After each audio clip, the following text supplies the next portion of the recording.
Still do 7 NUFC Matters shows for free a week. But if you want to support the channel, there are a few ways of doing it. Hit the like button on each live broadcast or video. This helps the channel grow. Hit the subscribe button and select the all notifications options. Hit the thanks button to buy a super sticker. You can do this on the live chat too. You can also join our Patreon page or buy us a coffee at the link in all of our video descriptions below. We are also looking for sponsors. If you want our latest advertising rates and how you can get involved, then email John at nufcmatterspodcast1892@gmail.com. Thanks for watching.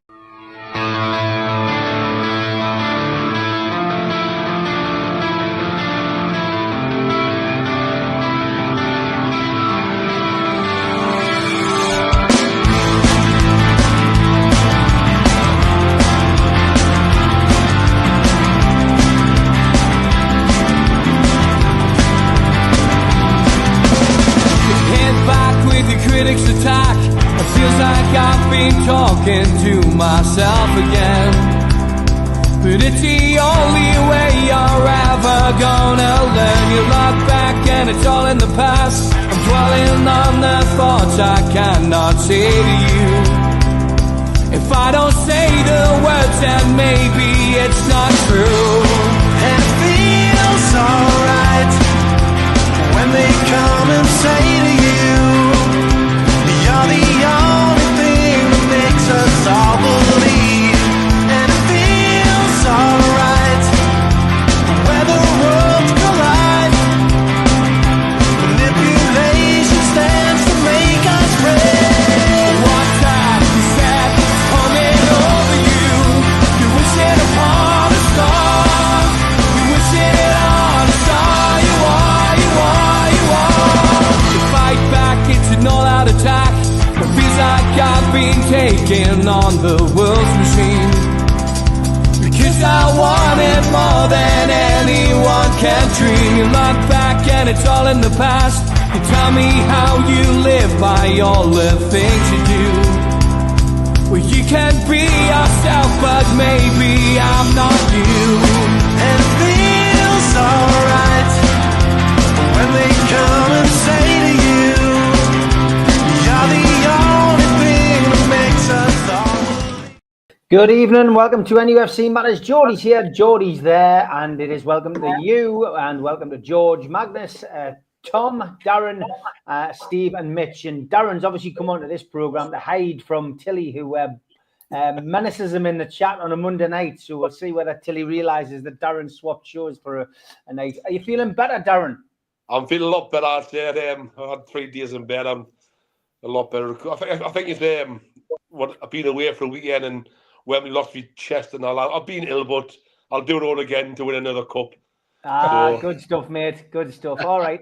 We've got an hour, as always, to talk about Newcastle United and what has been going on at our football club. And don't forget, this is your platform as well. You can always email us at nufcmatters1892@gmail.com or send us a message on social media. We had this one, which I thought I'd start off on, from AJ, who's a big fan of the show. He says, hi, Steve. I've got a question for you and the panel. He says, I know PSR and APT is mentioned every week on your show, but like I said previously, we don't get your view. Now, I'll give you my view as well as the lads' views on this panel tonight, but I thought this was an interesting one. He says, my opinion is PIF knew what they were going to get themselves involved with when it took 18 months of the takeover to be approved. They knew they were dealing with a cartel. Do you think they could have maybe handled the full PSR situation better? I don't know, maybe scholarship or apprenticeship deals to local school kids to join the academy. The reason for the question is that the North East is a hotbed for English talent. Gaza, Waddle, Beardsley, Shearer, the Charltons, Milburn, Carrick, many, many more.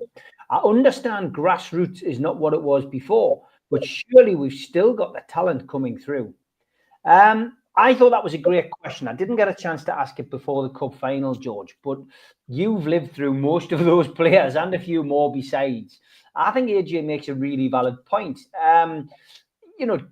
Could PIF have prepared a bit better? You know, knowing how much against the takeover that the cartel was. Do you think that maybe didn't know how bad the opposition was going to be, and that there was going to be a cartel working against them? What's your thought? Great question, George. And I mean, it's hypothetical, and it's, you know, no answer is correct. No answer is the correct one. You know. But the way PIF generally globally behave, I'd be amazed if they didn't realise, bearing in mind that the opposition went as far as trying to influence our Prime Minister, who labelled it a cartel. So you can't get any higher words than that. But I think the PIF have played it very canny. I suspect they knew what was coming down the track with Manchester City. And I think, as Neil and Stu have often said, and others on the panel have said, that any move we made would have been used by Masters and his crew to say, well, there you are. We told you this was an awkward bunch. You don't need them in the league. And I think they've played it very canny, to be perfectly honest. There have been occasions when, if I had any hair at all, I'd have turned it out because I would have wanted to go to the competition courts. But again, I think they've played it very cannily and knew exactly what was happening. You don't think for 1 minute they wouldn't have the information coming back from the legal people and anybody else that they were close to in the UK, and that includes probably in government circles, I suspect. So no, I think they could have done more, but I think they played it very canny, and that stood us in good stead now because having stood back, we're now not that awkward little group in the northeast now. There are so many clubs that have been hit by this.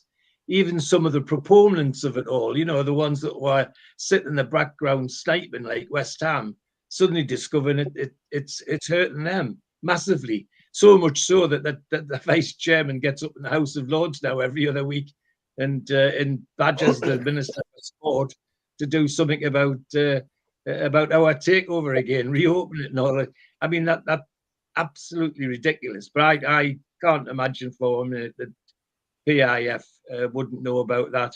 Just as you know, they went into the live golf thing, and something that couldn't be resolved in 2 years, suddenly in 2 weeks it was resolved because Amanda Staveley and her husband went in and resolved it. So people that have that sort of acumen and have that sort of information, no, I don't think they were surprised at all at what was coming their way.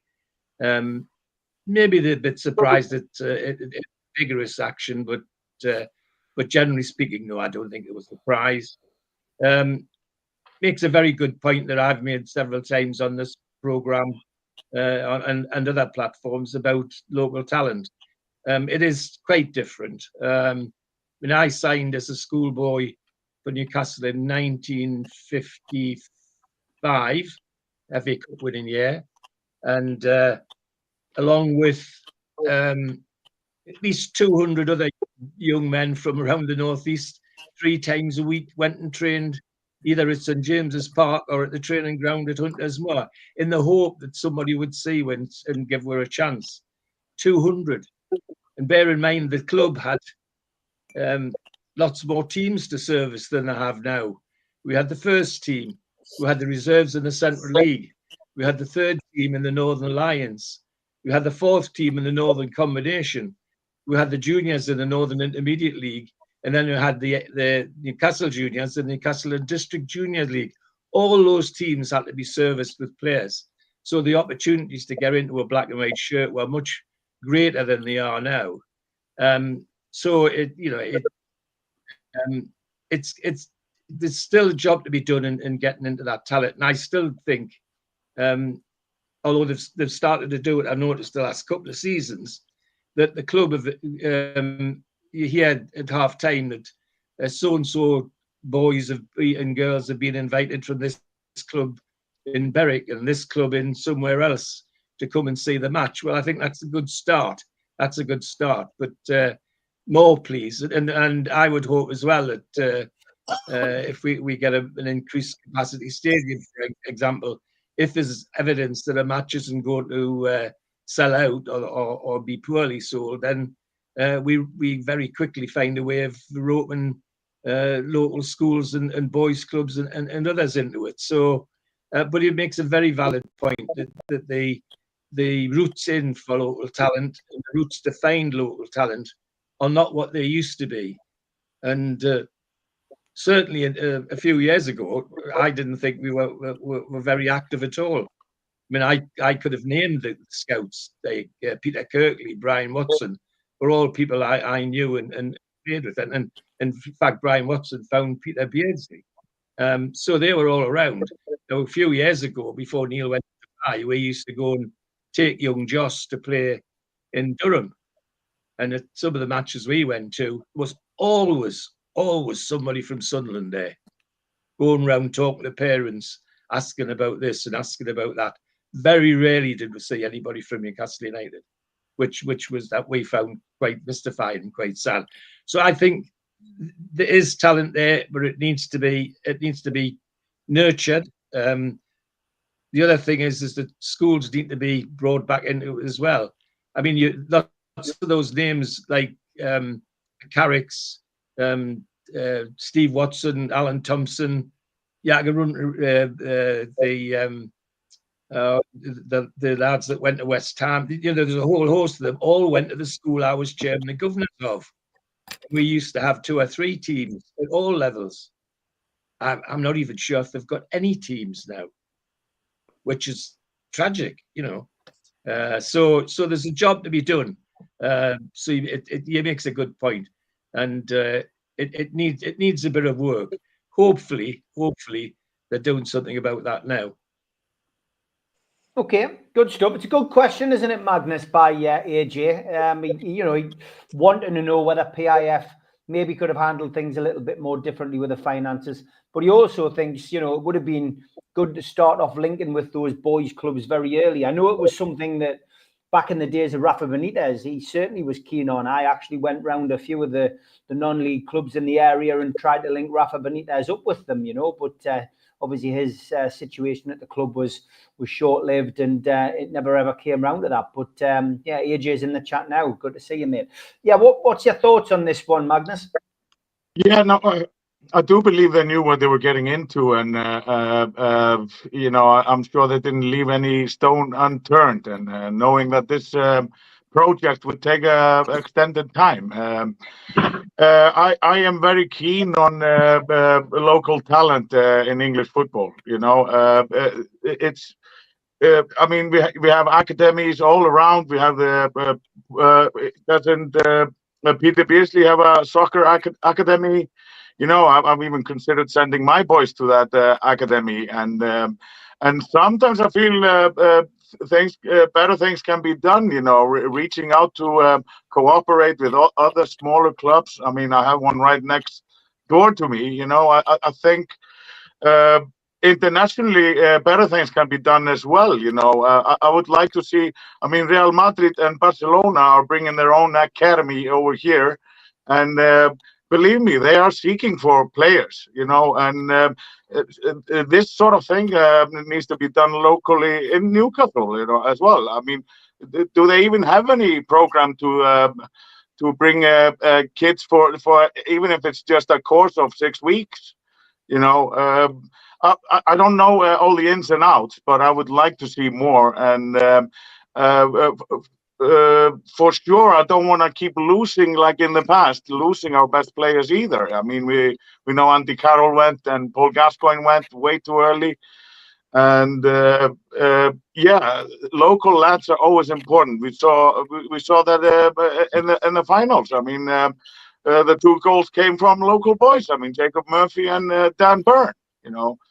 So I think better things can be done, and this apprentice idea I think is very interesting, and encouraging, for young men to do well, and women all around. So I think a lot more can be done, and the smaller clubs around should definitely be in the picture. So I think it's an intriguing question, and I feel like more can be done, and also with the fan base, why aren't they reaching out?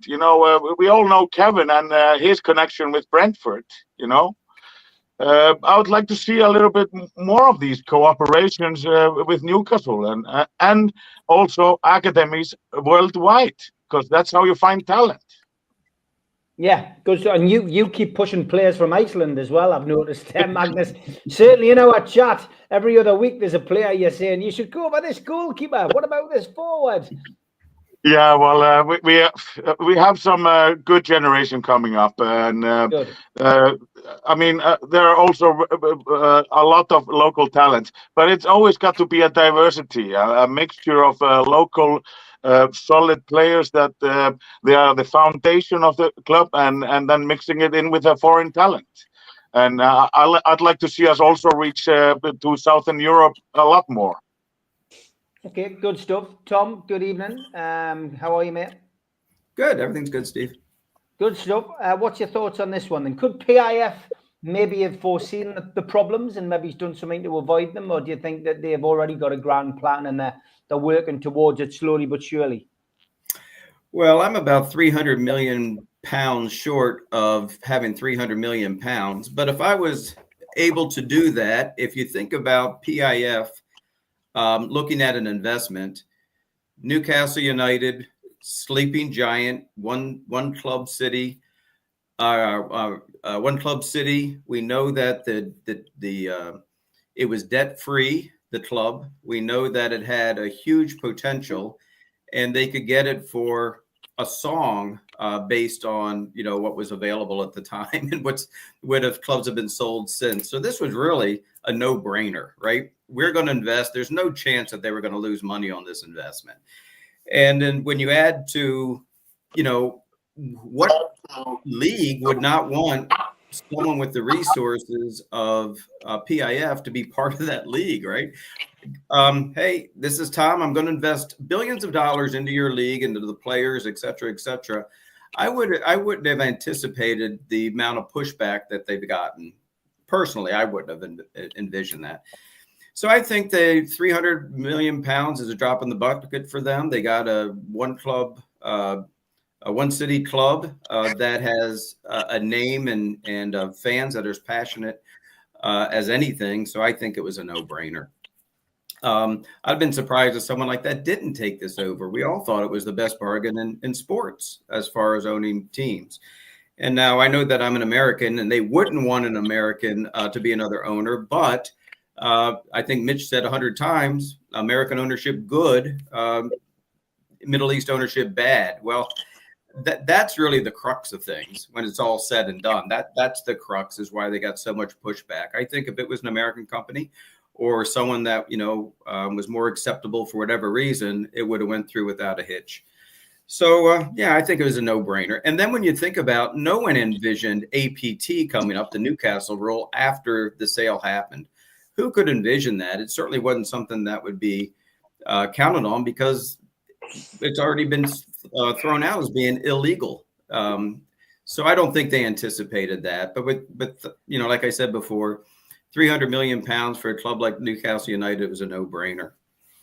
As far as them communicating or supporting the local lads and the lasses in the Northeast, Steve, you mentioned last week that the trophy is a wonderful opportunity to do that. So let's take this trophy out. Let's go on a tour throughout the Northeast.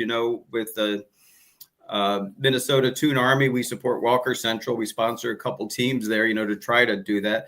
The response from them has been amazing towards a local fan group here in Minnesota. But for the club to reach out and have a trophy to do that with, I think that would be not only wonderful as far as PR, but I think to get the people and the kids really excited about having the opportunity to play in the black and white. I think that would be just amazing.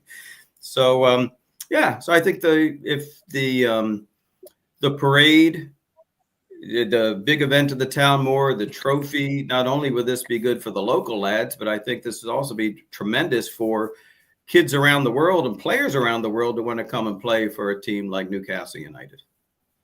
Yeah, for those of you who were listening to Tom but also watching the screen, you may well have seen Al Walid freezing. Don't worry, I got a photograph of it. I'll use it on Friday. Mitch, yeah, I mean, this is a great question by AJ, and as I say, I mean, it's timeless, really, because it's, you know, there's no right or wrong answer to it. It's just an opinion, but I think it's a great question. You know, and could they have foreseen the difficulties that they were going to come into play over the course of the last few years? And you've got to applaud them for the way they've navigated them, because we've been in the Champions League and we've won a trophy. Super question with 3 great answers so far. That made my life a little easier. Means I can just flesh around the edges a little bit and try and leave a little bit of meat on the bone for Mr. Hasty too, who I'm glad to say he got the memo and Newslook didn't. I don't think they could have foreseen the level of pushback and the frank organisation by certain clubs in cahoots with the Premier League to put rules in place to make it even harder after the event. I think the level of that, I don't think they could have foreseen. I think Tom's got a very valid point. Coming in as an investor, saying, I want to invest this amount of money in your league, in a club in your league, you would think in a normal environment you'd be welcomed with open arms. You may even been seen as a saviour of a competition that needed freshening up. But no, not from this competition and not from the people making the decisions. Mainly because it threatens the status quo. And if you want to see the shambles of it all at the moment, look at today, where a list of the top 10 most profitable teams in sport is announced and Man United's on it. And yet 2 weeks ago we were told they were going to run out of cash by Christmas. What do you believe and who do you believe? You know, it's really quite pathetic and quite sad. I think they've handled themselves exceptionally well. I think the temptation might have gone full on, and at times I would have liked some of that. But I can totally understand why not, particularly with the other actors in play and what they're doing. What ties in with this to a level is the whole connection to the academy, and I think as Magnus makes a very good point about, we're one of the few clubs in the Premier League where having somebody local in the squad really is valued in a slightly different way. However, I think it's quite plain, and I think Steve could probably expand on this better than I, having been back home while I've been out here in the desert, is that it's been some time that our academy has really been fit for purpose in terms of delivering that. And we've not had many come through in the same way. And like my dad touched on, it's funny, you took the words out of your mouth in a way there, Dad, about our Joss. I haven't seen our Joss when we lived in Morton and go through the system that fed into Newcastle versus when we moved to County Durham and he was playing for Anfield playing and they fed into the Academy Elite. When they were discussing did they take players into the academy, I know which academy you would have been treated better in. And those words stick in my throat. And I would have had no hesitation in letting them sign for Sunderland. And if that's the kind of decision Chris Riggs' parents have had to make, I know why they've done it. And I know why they did it. Because I would have done exactly the same bloody thing. And that's a damning indictment on the way it is. Yet, interestingly, it is also connected to PSR, because if you've got a very functional academy and you've got players coming through that academy that other teams may covet or may even be sold on to lower league teams for a profit, very good business when it comes to PSR. That's a very good base and income stream when it comes to PSR. It's total profit.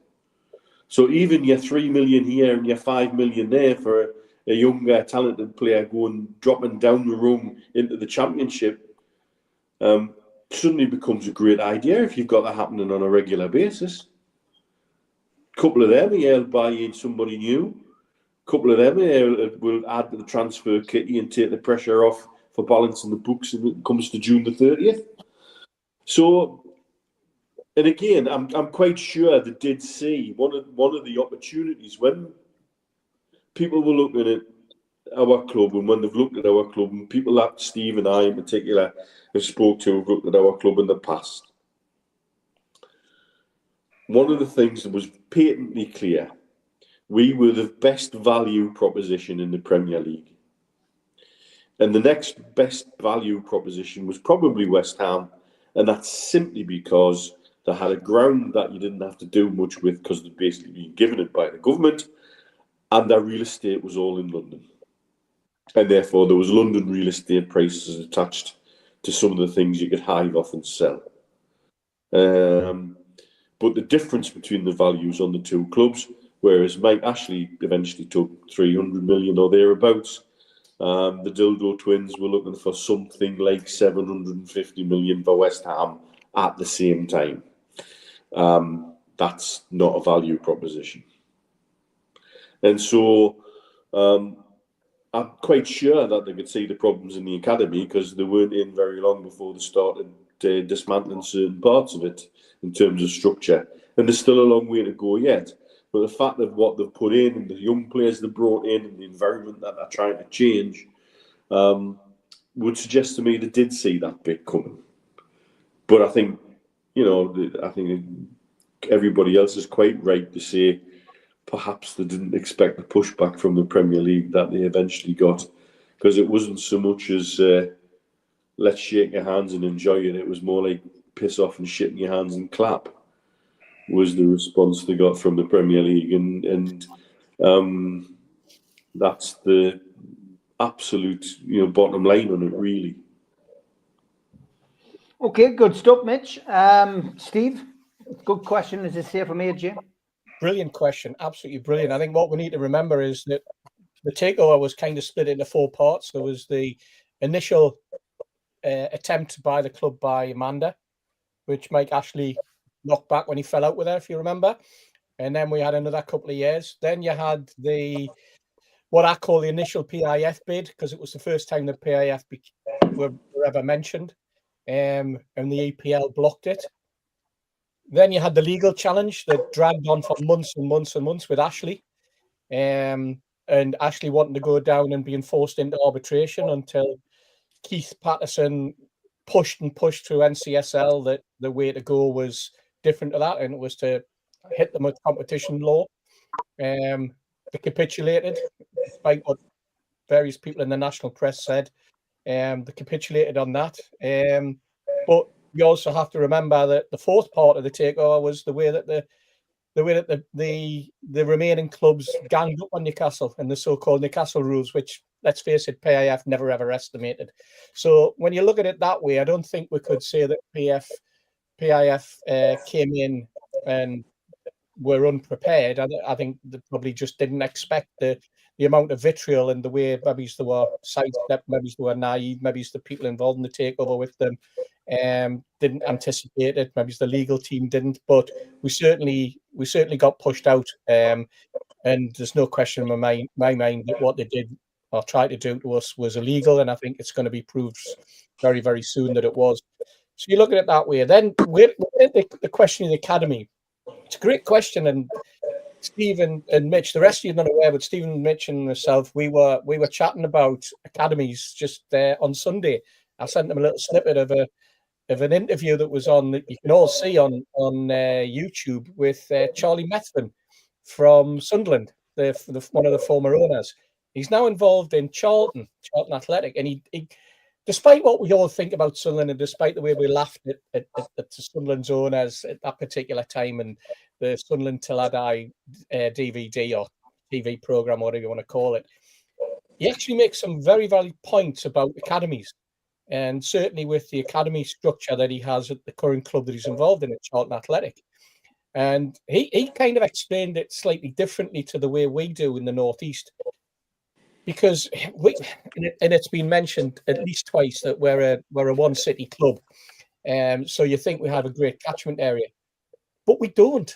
We don't have the sort of catchment area in terms of population that Charlton Athletic have, for example.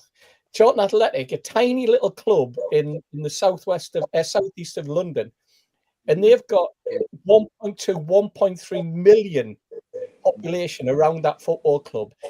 And as Charlton said, it would be a sin if Charlton Athletic weren't going out there chasing youngsters, finding youngsters.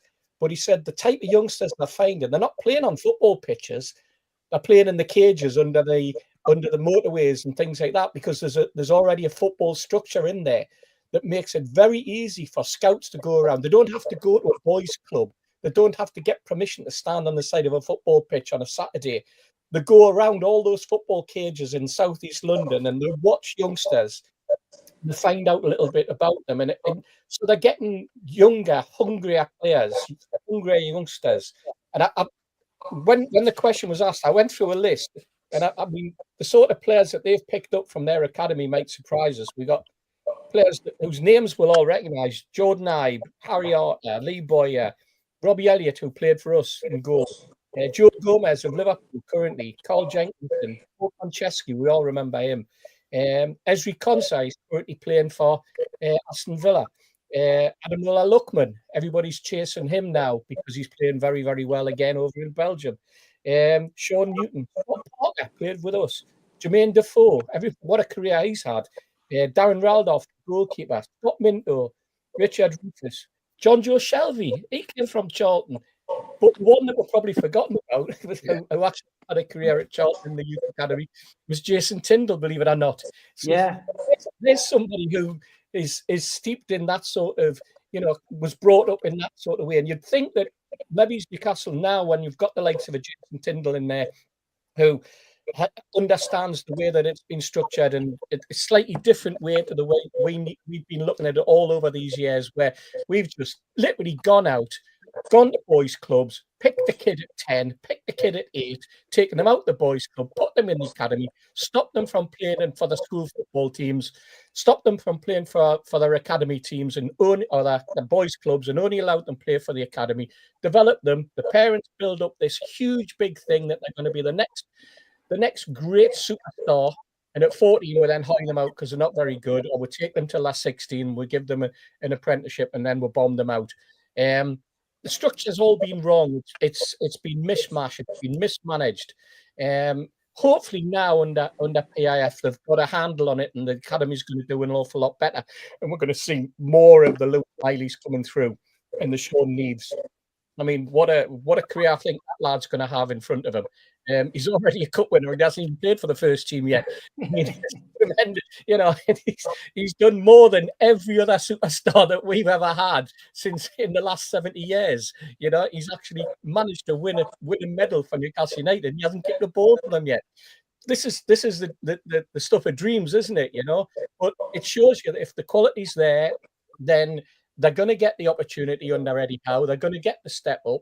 And this is what we should be really, really looking forward to. But it's something the club's really, really got to get the handle onto, because there should be an awful lot more Sean Neves and Lewis Mileys coming through. I know we've had the Longstaff brothers, and I know we could go back and we could probably pick out one or two players over the last 15, 20 years, whether it's an Andy Carroll or whether it's, like I say, the Longstaffs, or we're going to go back a little bit further. But they're few and far between. They are few and far between. Often they get a look in and then they're bombed out again.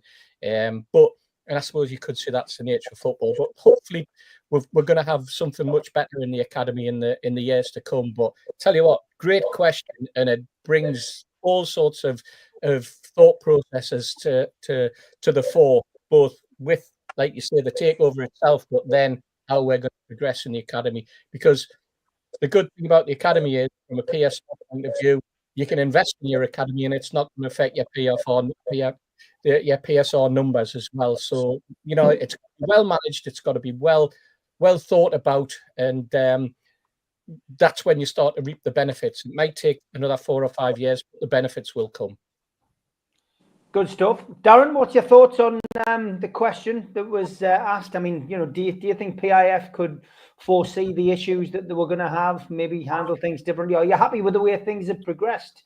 And I agree with what Steve said about the takeover. Like, he's hitting the nail on the head. Just come in, and how the clubs reacted was a bit too much. But I think what Steve said was bang on.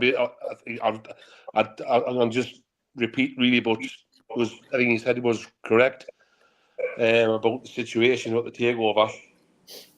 So, and about the youth team.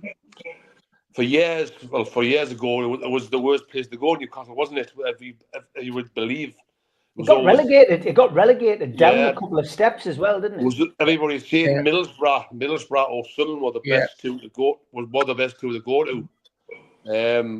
That's what I've heard. Everybody was saying that. Now it is slowly improving because Sean needs one of the lads who I work with. It's his nephew. And he says Eddie Howe is fantastic. All the players are good with the youngins and all that. They're getting involved. All like your Brunos, your Tonalis are all talking to the youngins, which is quite good. And he do say it. So Eddie Howe is trying to get all the up-and-coming talent into the first team, give them the experience and all that. Like I said, Sean needs one of 12. So even he's young and telling his uncle players are great. How they interact with them, you know what I mean? So it's good to hear that. But it's such high standards. I think you went from to get released every 6 months, don't you? I believe so. They get a big 6-page document. The left foot's no good, the right foot's no good. They kind of throw a ball at it. That's what I've been told in the past. And the parents have put a lot of pressure on the kids as well. But hopefully, like you say, it'll get better, and we will scout. But we're getting a lot of foreign youngins in now, apparently too. So I was at Heaton watching. Heaton played Newcastle under 21s 2 weeks ago, and I watched like the youngins. No one stuck out because it was like men against kids, and you could tell. And they won the cup last year. Newcastle United on 21s. They played Heaton, and Heaton physical team, and they've got a man. Newcastle got a man sent off as well. It was a good turnout, Heaton, but they've still got a long way to go. Like I know, like they used to not getting that much physical, but it was good to see the Newcastle playing at Heaton, like the how they're done, how they train. I was impressed how they train. They do roughly same as Newcastle, the setup and all that. But they've still got a long way to go by looking about the North and trying to get getting young players to sign for them. But they do look more like London and abroad, don't they? So they all get the scouting. The scout system is getting better, but it's going to take a few years to get on par with the big boys in it. Do you know what I mean? Steve, can I come back on one other thing? Yeah, go on, mate. We need to remember when Ashley took over Newcastle United, our academy was regarded as the flagship in the league. Everybody wanted to be like Newcastle United. Within 3 years, we lost our registration. We got so bad, and it just got worse and worse and worse. And we're still suffering for that, I think. I would agree 100%. Let's continue. We'll put the ads on at the end. We've got a question in from Mozza. Just answer Stephen Kennedy's questions as well. It looks like Sky are going to be doing a bit of coverage of the trophy stuff, mate. So that answers your question there. Mozza says, how many points do you expect from the last 10 games? We've got 6 at home and 4 away. Obviously, I'm springing that one on you, but just to give you an idea of where we're at here. The home games, George: Brentford, Man United, Crystal Palace, Ipswich, Chelsea, and Everton. It's the away games, I think, which will dictate which European trophy we're in. Leicester away, Villa away, Brighton away, Arsenal away. I think the 4 away games are, the kind of games that we've been winning this season. As daft as it sounds, those home games against the likes of Brentford, Ipswich, and Everton are the ones where we'll probably drop a clanger. Broaden it up a bit. Can we qualify? Do you think we'll qualify for the Champions League with those games, George? I mean, you've got 10 games. You've heard the games we've got. How many points do you think we'll get? There's 30 up for grabs. How many do you think we'll get? I think we can get Champions League, and I'll be disappointed if we don't get at least 25. Okay. Simple as that for me. All those teams that we've got at home are beatable, and even the ones away from home, if we're right, Newcastle turns up, we can give them a game. The only 2 games that I think in the away set that we really would have to work hard for are Villa and Arsenal, but the rest are winnable. And at home, if we do lose silly games like we have in the past to those teams that are to come to St James's Park, then we don't deserve to be in the Champions League. Is my view. But I think we will. I think Wembley turns the corner for we Newcastle play for the rest of the season. I think, and from the first step on the pitch, it was our game, and I think we'll see a lot more of that in the weeks ahead. Some great shouts already. 24 points, says Chris. 21 points, says Geordie Tuberlife. Mark Byers has gone with 20 points. Paul Gallant says 10 games, 8 wins, which is 24 points. Magnus, 10 games to go. How many points do you think we'll get? Yeah, and if I may add something to what we were discussing before with the Icelandic players, there's a reason why I keep bringing them up. Both they are economic choices. There's stars being made absolutely everywhere. You see Isak, you see Holland, and also these guys are hard workers and easy to be around, good in locker rooms. So, and this is why I keep bringing them up. These are Eddie Howe players. Never mind.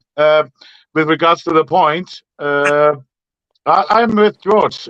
25 points. I think we need to have our chests out, man. We just got a trophy. We need to walk around like Conor McGregor. I'm feeling 25 points is totally doable. I see nothing less than 4th place. And it probably will be your 3rd place if we get the 25 points. Only 1 lost game and 2 draws. I will accept. I'm really optimistic. I don't see why we shouldn't be. But there is the odd sort of, and it would probably be a surprising loss. It would probably not be against Aston Villa or Man United. It's gonna be something surprising. So 25 points is where I'm thinking. Okay, good stuff. Amged, good evening. Can you hear us? Oh, you're on mute. Oh, we can't hear you. The picture's perfect. We've got internet, but we can't hear you. So maybe there's a problem with your microphone.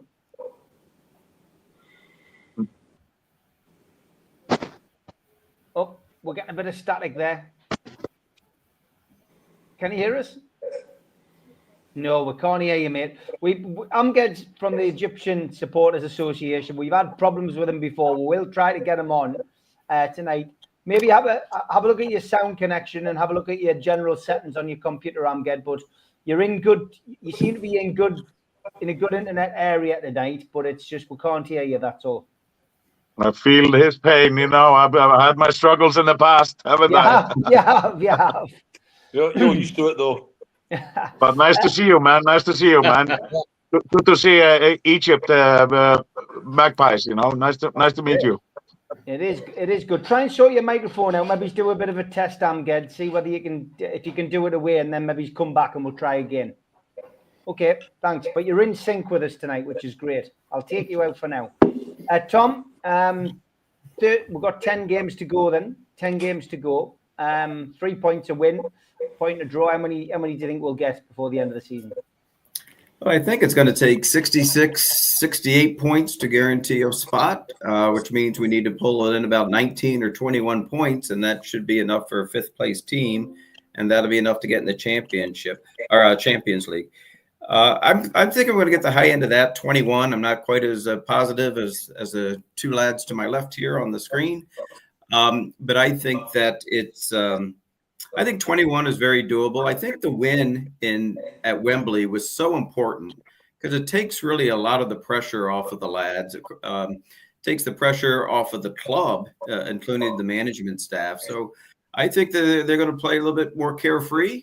And if you can relax and play football, you play your best. So I think not quite as positive, but I think that we'll get 21 points, and that'll be enough to get us into the Champions League. Okay, Mitch, the table is tight at the moment, as Tom Dixon says, but I do feel the away games are where this European position is going to be sorted out by the end of the season. Those are key games. Arsenal are certainly going to have got a point to prove after we knocked them out of the Carabao Cup. Chelsea never travel well. I'm not as worried about playing them, I've got to be honest. But Villa away, it's a hit and miss game. We've been thumped there and we've won there. In Leicester, although they've got nothing to play for, sometimes they're the dodgiest games to play. They are. In my mind, I'm at around about 21 points. We have the ability to do more. Again, it comes back to this being wonderfully inconsistently consistent all season. If we can put a consistent run of results together while everybody else is shooting each other in the foot, we have a chance to climb that table quite steadily. We know we can do it. There's none of those games frighten me. And why should they? And none of those games should frighten any member of the team. The mentality is right, then we should be fine. Again, not helped by wonderfully inconsistent kickoff times. Move for Sky, move for this, move because it's somebody in the Premier League's granny's birthday, and so they want a different time of kickoff somewhere. That makes it difficult to prepare for each game in a consistent way as well. But that's not just us, it's everybody. Everybody's being affected by this. And if you look at how many games between those teams in the top six are going on, we can benefit from them strangling each other if we can put a little consistent run together.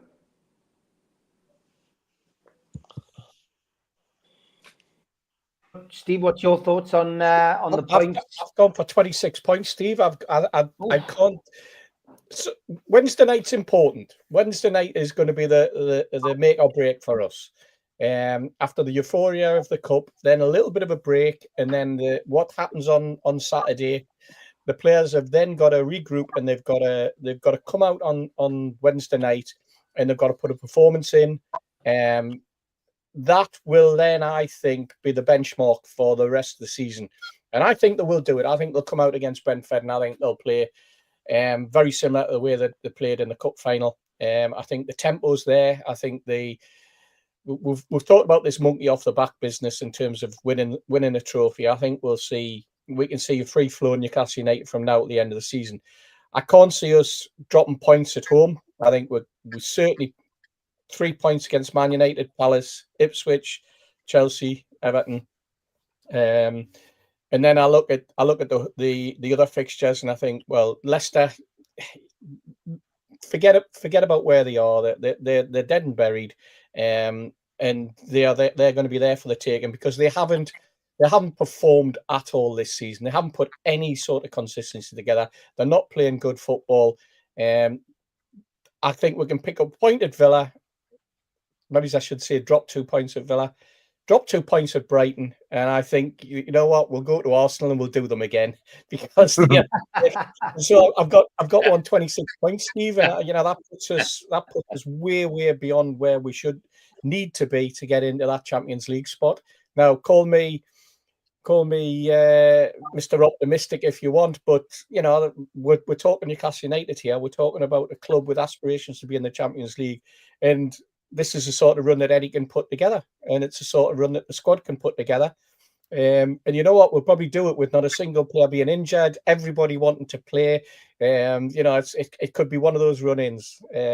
So let's see what happens.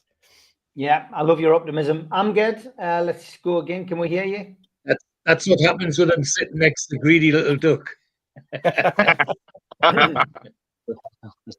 Amged, can we hear you? Can you hear me now? Yay! Fantastic, mate. Yes. Finally. I'm going to put Darren on pause. I'm going to come to Darren last, but Amged, we got you on last week to try and talk about the Egyptian Newcastle United Supporters Club. Tell us a little bit about it. Tell us how many members you've got, where you're situated, and how many times you meet, and can you see the games? Well, we're the proud Egyptian tsunami. We're a group of 20 to 30 persons right now. We're based in both cities, the capital Cairo and Alexandria. We were like we're sharing people there and here and there, like just 10 people in Cairo, and the others are in Alexandria and other cities as well. We are currently a proud Magpies. We were proud Geordies that we won the cup, and we won the first domestic championship since 70 years. So it's a big thing for us, the Geordies. Most of the guys are just like post PIF takeover supporters, but also as well me and other members are an old school original members of Newcastle. We're supporting Newcastle since the dark ages of Mike Ashley, and we have suffered a lot. So it's been a great moment for us to witness Newcastle win a championship. We haven't met actually yet, but we're planning to, and we were planning to watch the final of the Carabao Cup together, but it didn't work out well. So we're planning to watch a game sooner, or in the coming fixtures for Newcastle. Brilliant. You're on mute, Steve. What a great story, Amged. From your perspective, great to see us win a trophy. You've said that. Are you hoping to become an official supporters club in the future? We're definitely working towards making this work, and we're in connections and communication with the board of the FAB to make the Egyptian Tsunami an official supporters club for Newcastle, and we might be having an occasional meetings. Also, we might set up a place in Cairo or Giza next to the pyramids, just for any one of you guys want to come and see the pyramids. Just pass us by, Fantastic, great stuff. Can I ask Amgel, what do you think? I'll just put this to you. What would it be like in Egypt when at the start of next season we'll line up on the right hand side of our striking force with Mo Salah? Because obviously we want to come and win a cup, won't he? Because he knows that we're cup winners. So having never managed to do so with Liverpool, what would it be like if we ended up with Mo Salah next season? It's gonna be a great deal for the Egyptians, It's gonna attract. Well, he's on a contract. As well. Exactly. We'll pick him up on a free. Yeah, I'm we good. hope so, but frankly, to be honest, I won't. I'm good. I have lots of ex-students from Newcastle Naval Architects who are in the Alexandria University, couple of professors, and they were football crazy when they were here. So get the word out in the university, you might get some members. All right, I'll check this out. I'll check this out real quick. Good Thank stuff. you. Professor Sabit, Professor Saha, all football crazy. I'll make sure the guys in Alexandria know about them, and I'll make sure they contact them or something to attract them to our supporters club. Yeah. Do you have Nice to meet you, man. Do you have a social media presence, Nice to meet Amged? Where can people find you? We haven't yet started an official page or an official group on social media, but once we get the license on the official license from the club, we were going to start the pages and start the groups where people find us at ease. Right. Good stuff. Okay, the question I've asked everybody, just so you're part of it, before we've got about 5 minutes left. We've got 10 games left. Amged, how many points do you think Newcastle can get in the final 10 games? Well, I could see we have in Brentford, we have in Leicester City. I see Brentford is a real fierce opponent, a real fierce attacking line, and Newcastle. We're there's a good squad in Newcastle, but the thing is we don't have a bench. That's the problem of every game we face. You start well, but all these players on the pitch they will not give you the same first minute as this final minute. So the thing is with the bench, so we have got to stay. Brentford have the odds to get the 3 points home. All fingers crossed, of course, but let's be realistic. Brentford are a real fierce opponent. Leicester City, we could grab this at the Leicester City ground. Also, against Man United, that's a very, very hard fixture. But it's on James's Park, so everything is possible.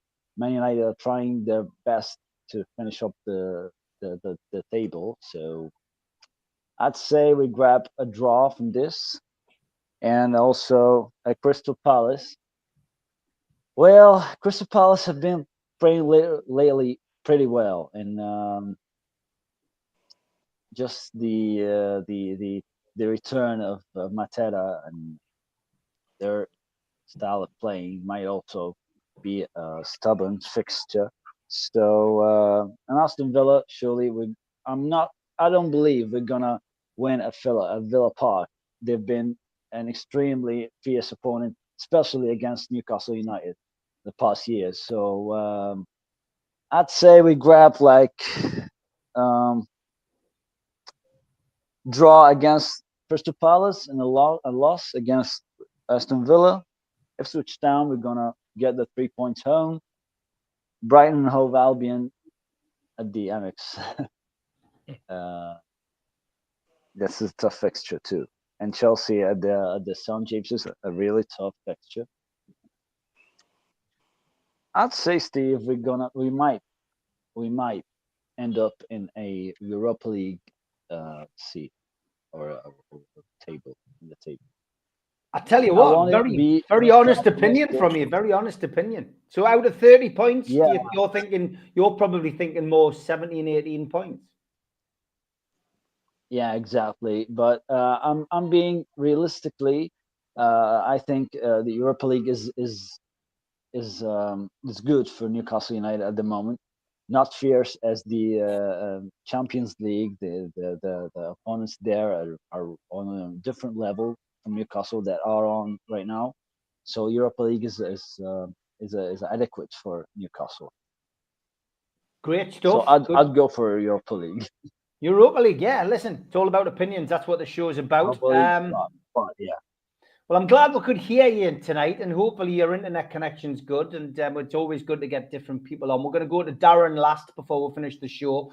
Darren, you'll have seen Tilly's found you in the chat. I noticed you've been smirking away there and laughing. So she's obviously put a few messages in there. I'm sure you'll be able to catch up on them. But you've listened to all the lads' opinions. What about you? How many points do you think we'll get out of 30? I think Amged's going for your negativity crown. I'm on his side, to be fair. I don't think we'll get Champions League, and if it don't, I don't think it's that downhearted. We won a cup. We're in the UEFA Cup, but we wanted to start the season. Our next 3 away, all our away games, I can only see winning one, and that's Leicester City. And I think we'll draw against Crystal Palace and a draw against Chelsea, and I think we'll win the rest. Oh, okay. So I think I'd like to say UEFA Cup as a push. But Europa League. Yeah, Europa League, but I'll take the comment, Steve. I'm not. I don't want to be too, negativity, but I just don't think we've got I can't see us finishing the Champions League this year at all. He's got positivity under his name, but he's trying to be negative. Mark Byers thinks we'll finish third. We'll feel invincible after the cup win. I think 25 points is doable. At 25, 26 points, I think it's doable. I think Brentford at home is a tough game, but I think we'll win at the weekend. I think we'll next Wednesday. Sorry, I think we'll be on a high. I think we'll beat Leicester, and I think we'll beat Manchester United. Palace, that's possibly a game where we'll drop points. Again, I think that could be a draw. Villa is a toss of a coin. It's which Newcastle turns up at Villa Park. Those are the 2 hard games for me. Ipswich Town at home, I expect nothing but a comprehensive Newcastle win. Brighton away, dodgy fixture for Newcastle. That at the best of times, Brighton will be chasing some form of European football, and they won't have the flip-flops on. So I genuinely think that's going to be again another flick of a coin. We always beat Chelsea at home, or nigh on nearly always beat Chelsea at home in the Premier League. I think that's a 3-point game. Arsenal away, I get where people's confidence come from. Again, that's another one of those toss a coin in the air games. Everton home, I think Newcastle will win that and send us all home very happy. But I'm still going to go, I'll say 26 points, I think is doable. A lot of it depends on injuries, suspensions, of course, and you might not need to win all those games as well because other teams have got to play each other. But great show. You know what, Steve? This reminds me of that conversation we had last week where I said, you know what, because of PSR and the restraints we've got and being able to strengthen the squad, what if we decided to go for the Conference Cup, go for the Conference League next season, stay in the conference, win it, following season that would put us into the Europa League. Yeah. We'll go into the Europa League, we'll win that. Then the following year, we're into the Champions League, by which time we've got a little bit more money behind us. We've increased in the squad, and then we'll go and win the Champions League as well. And we might as well win the Premier League in the same season. So why not? Why would that be something that we could delve into maybe in the next few shows? There you go, Darren. That's how you stay positive. Thank you. I need to tell you he's on board. Thanks to Darren, to Steve, to Mitch, to Tom, to Magnus, to George, and finally to Amgad. Great to have you on, mate, the founder of the Egyptian Toon Army. Thanks to everybody for watching. Back tomorrow, pre-recorded show, 6 o'clock with Gibbo, and then the Amigos is live at 5 on Friday. Thanks, everybody. Take care. Boys. See you later. Bye. All the best. Take care, guys. Thank you. A big thanks to all our sponsors, That's Skips and Bins. Say hello to low-cost waste disposal with pay-as-you-go and contract waste management. Find them at their website, skipsandbins.com. Contact them, www.skipsandbins.com/contact. A big thanks to Mr. Vicky's Sauces, handmade in Cumbria. You can find them at their website, mrvickies.co.uk, email info@mrvickies.co.uk, or telephone 01768 210 102. A big thanks to our fanzine sponsor, United Group Travel. 2 crew, driver and courier, local family company, 3-star plus quality hotels and no interchanges. All excursions included. Find them at their website, www.unitedgrouptravel.com. Email them at beverly.ugtl@gmail.com. Telephone 01670 632 460 or mobile 0791 666 4174. Just £30 per person deposit. There are no strangers on our tours, just friends you haven't met yet. A big thanks to Media Arts for all the help with the technical side of things. You can find them at their website, media-arts.co.uk. If you want to listen to us as a podcast, you can go to Sports Social Podcast Network. You can also find us on iTunes, Spotify, and your other podcast providers. If you want to help support the channel, hit the thumb up, which is the like button. Click share to share to your other social medias. Click join to join the channel. And click the subscribe button. We've also got links in our description for buy us a coffee and to be a Patreon member. Some events coming up. An afternoon with Sir Les Ferdinand, 6th of April, 12 till 4. Tickets available from ticketmaster.co.uk. No Covers takes place at the Clooney, Lilac Lane, Ryder and the Chris Norris Band. Tickets from theclooney.com or by telephone in 0191 230 4474. An evening with Steve Howie and Steve Watson, hosted by Joe Allen, takes place at the Tyneside Irish Centre on the 27th of June. Tickets for that are from newcastlelegends.com. An evening with Peter Beardsley and Chris Waddle takes place at the Tyne Theatre and Opera House on the 23rd of January 2026.